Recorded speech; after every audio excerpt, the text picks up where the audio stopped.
Okay, so, you sent us this writing, right? And it's from pasted text. And wow, this feeling that the world, like it's not just, indifferent. It's almost like it's out to get us, like it's purposely making things hard. Yeah, it's really powerful, huh?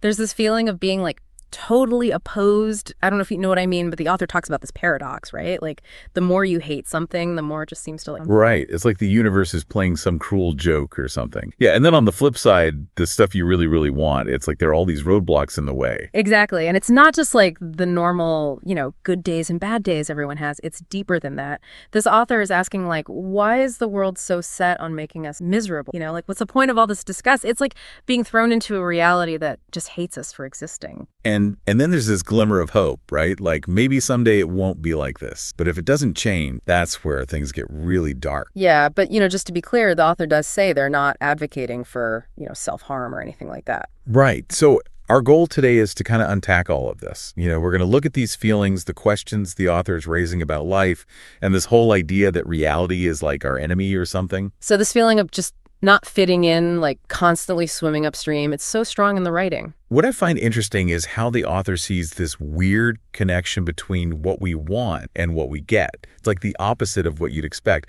And it makes you think, is this because we tend to focus on what we don't have? Oh. What we're missing? That's a good point. Yeah. Do you think maybe that's why the author feels like the world is against them? Could it be that we're just wired to see things that way? Well, think about it this way. Not every desire can be fulfilled. Right? Yeah. Like that's just reality. Yeah. So maybe the author is interpreting those limitations as like this personal attack.